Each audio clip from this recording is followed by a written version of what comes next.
Vegetable भैया channel में आप लोगों का स्वागत है। आज की कहानी बहुत ही इमोशनल और पारिवारिक कहानी है। यह कहानी दिल को झकझोर देने वाली कहानी है। आइए इस कहानी को शुरू करते हैं। दिल्ली के रोहिणी इलाके की गलियों में एक 3 मंजिला मकान था। ऊपर से देखने में बिल्कुल साधारण, लेकिन उसके भीतर छुपे राज इतनी भारी थे कि अगर कोई जान ले तो उसकी रूह कांप जाए। उस घर में रहते थे रमेश, उसकी पत्नी सीमा, 2 मासूम बच्चे, अंकित 12 साल का और रुचि 9 साल का, और साथ ही बूढ़े माँ बाप राम दुलारी और शंकर लाल। बाहर से देखने वालों को लगता कि यह घर खुशहाल है। सुबह बच्चों की हंसी, शाम को परिवार के साथ बैठना, त्योहारों पर सजावट, सब कुछ बिल्कुल सामान्य। लेकिन असली सच उन 4 दीवारों में कैद था, जहाँ रोज झगड़े, ताने और आंसू होते थे। सीमा अक्सर रमेश से लड़ती थी। हर महीने की आधी तनख्वाह तुम्हारे माँ बाप की दवाइयों में चली जाती है, बच्चों का क्या, स्कूल की फीस तक मुश्किल से निकल पाती है। कब तक कैसे चलेगा रमेश? रमेश समझाने की कोशिश करता। सीमा, वो मेरे माँ बाप है, बूढ़े हैं, बीमार है। अगर मैं उनका सहारा नहीं बनूंगा तो कौन बनेगा? लेकिन सीमा को यह तर्क कभी समझ नहीं आया। उसके लिए भविष्य मतलब बच्चों की पढ़ाई और बेहतर जिंदगी थी। उसे लगता कि रमेश अपनी जिम्मेदारी गलत जगह पूरी कर रहा है। धीरे धीरे यह झगड़े बच्चों पर असर डालने लगे। अंकित क्लास में चुपचाप रहने लगा।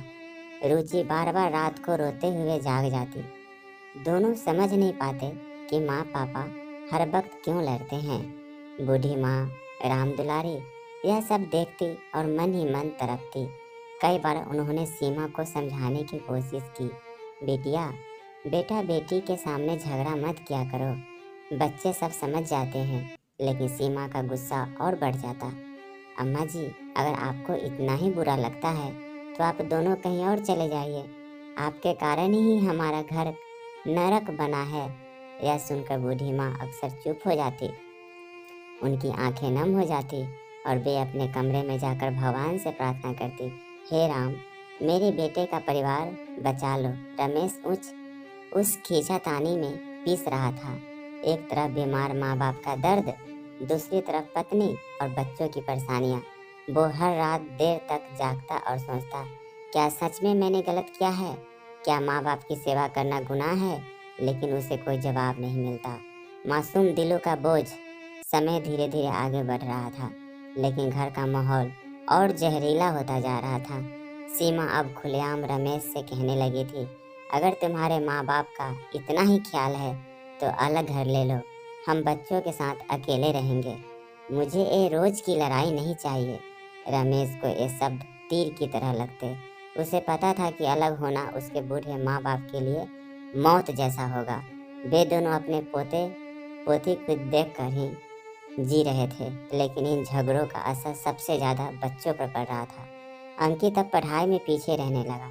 टीचर ने रमेश को बुलाकर कहा, अंकित क्लास में चुपचाप बैठा रहता है, ना दोस्तों से खेलता है, ना पढ़ाई में ध्यान देता है। कुछ तो बात है। रमेश जानता था कि कारण घर का माहौल है, लेकिन वो कुछ कह नहीं पाया। रुचि तो और भी ज़्यादा संवेदनशील थी। वह हर रात चुपचाप माँ के पास आकर कहती, माँ, पापा हमें छोड़ तो नहीं देंगे ना? सीमा को गुस्सा आ जाता और वो ताने मारते हुए कहती, तुम्हारे पापा के लिए तो उनके माँ बाप ही सब कुछ है, हम तो उनके लिए बोझ हैं। बच्ची मासूम थी, लेकिन उसके छोटे छोटे कानों में ये शब्द सुन लिए उसका दिल डर से भर जाता। एक रात अंकित और रुचि दोनों अपने कमरे में बैठे थे। अंकित ने धीमी आवाज में कहा, रुचि, अगर पापा हमें छोड़ दे तो क्या हम अकेले रह पाएंगे? रुचि रो पड़ी और बोली, नहीं भैया, मैं तो बिना पापा के मर जाऊंगी। उसी वक्त रमेश कमरे के बाहर से गुजर रहा था। बच्चों की बातें सुनकर उसके कदम रुक गए। वह दीवार से टिक कर सुनता रहा और उसकी आंखों से आंसू बह निकले। उसके दिल में जैसे किसी ने हजारों खंजर मार दिए हो। उसने सोचा, ये झगड़े सिर्फ मुझे और सीमा को नहीं तोड़ रहे, बल्कि मेरे बच्चों का बचपन भी मार रहे हैं। अगली सुबह रमेश ने सीमा से बात करने की कोशिश की। सीमा, बच्चों के सामने ये बातें मत किया करो। उनके मासूम दिल डर से भर रहे हैं।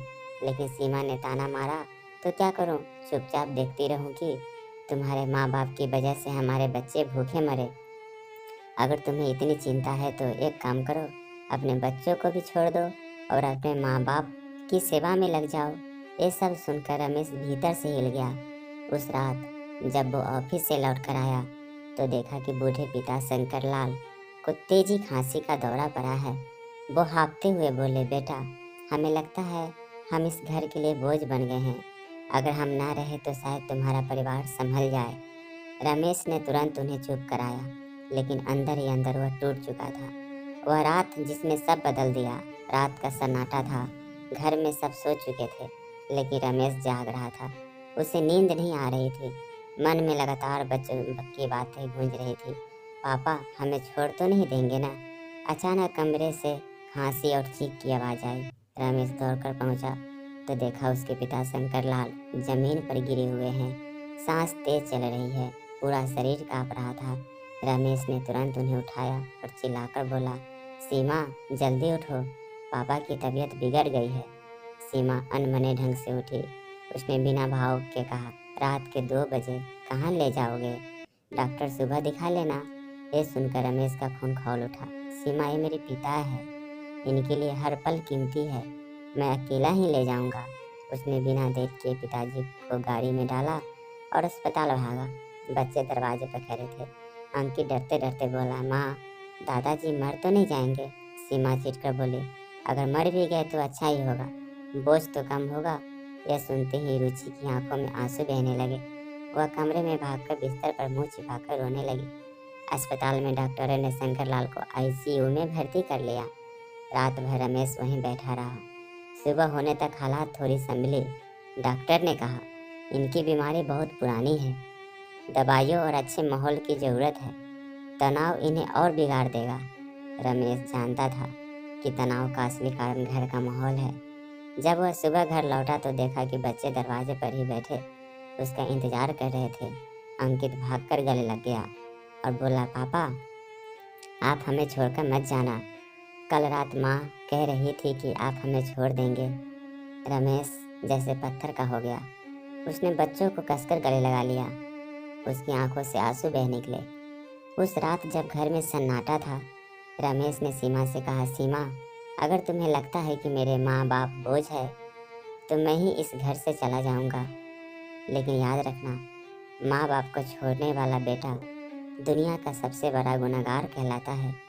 और अगर मैं तुम्हें और बच्चों को छोड़ दूँ तो वो भी उतना ही बड़ा गुनाह होगा। पर अब ये 2 नाव की सवारी नहीं होगी। मुझे मजबूर मत करो। सीमा चुप रही। पहली बार उसके चेहरे पर झुंझलाहट नहीं बल्कि डर दिखाई दिया। लेकिन अगले ही दिन एक ऐसा हादसा हुआ जिसने पूरे परिवार को हिला दिया। सुबह जब सब उठे तो पता चला बूढ़ी माँ राम दुलारी अपने कमरे में फर्श पर गिरी हुई थी।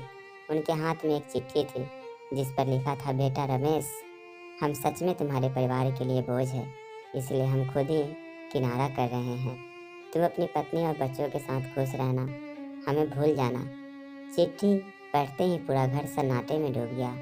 सीमा की भी आंखें फटी रह गई। बच्चों ने दादी का ठंडा शरीर देखकर चीख मार दी। रमेश वहीं बैठकर फूट फूट कर रो पड़ा। उसकी दुनिया उजड़ चुकी थी। गुनाह का बोझ, घर का माहौल, ऐसा था मानो किसी ने खुशियों का गला घोट दिया हो। राम दुलारी की मौत ने सबको भीतर तक हिला दिया था। सबसे ज़्यादा टूटे थे बच्चे। रुचि अपनी दादी से बेहद जुड़ी हुई थी। वो हर रात उनकी गोद में सोती थी, कहानियाँ सुनती थी। अब वही गोद हमेशा के लिए खाली हो चुकी थी। रुचि बार बार रोते हुए कहती, पापा, दादी क्यों चली गई? मैंने तो उनसे वादा किया था कि मैं उनके लिए दवा लाऊंगी। अंकित खामोश हो गया था। पहले ही वो कम बोलता था, अब और भी अंदर ही अंदर घुटने लगा। उसकी मासूम आंखों में सवाल तैरते थे, क्या सच में दादी बोझ थी? सीमा पहली बार दहशत में थी। राम दुलारी की लाश के पास बैठकर उसने अपने मन में सोचा, क्या मैंने ही ये सब होने दिया? मेरे तानों और गुस्से ने माँ को इतना मजबूर कर दिया कि वो अपनी जान ही दे बैठी। उसकी आंखों से आंसू बह निकले, लेकिन यह पछतावा अब बहुत देर से आया था। शंकर लाल यानी रमेश के पिता पत्नी की मौत से अंदर से टूट चुके थे। उन्होंने बेटे से कहा, बेटा, माँ तो चले गए, अब मुझे भी ज़्यादा दिन नहीं रहना है, लेकिन वादा करो कि बच्चों को कभी माँ बाप के खिलाफ मत सिखाना। यह जहर रिश्तों को मार देता है। रमेश ने सिर झुकाकर वादा किया। राम दुलारी की मौत के बाद मोहल्ले में बातें होने लगी। लोग कहते, बेचारी माँ बहू के तानों से परेशान होकर चली गई। रमेश अच्छा बेटा था, मगर पत्नी की जिद ने सब बर्बाद कर दिया। ये बातें सुनकर सीमा का दिल और डूबता गया।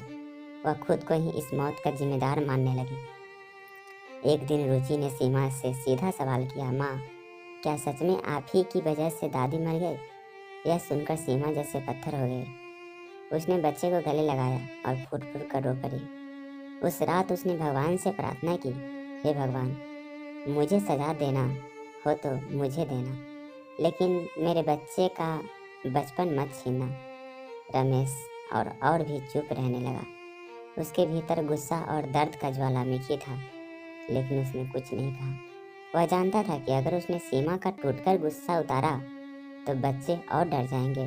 वो बस सोचता रहा, क्या यही पारिवारिक जीवन है, जहाँ रिश्ते तानों और स्वार्थ से दम तोड़ देते हैं। कैसी लगी एक परिवार की कहानी कमेंट करके ज़रूर बताएं। और आपके चैनल पर नए हैं तो कृपया इसे लाइक शेयर और सब्सक्राइब कर लीजिए। Thank you.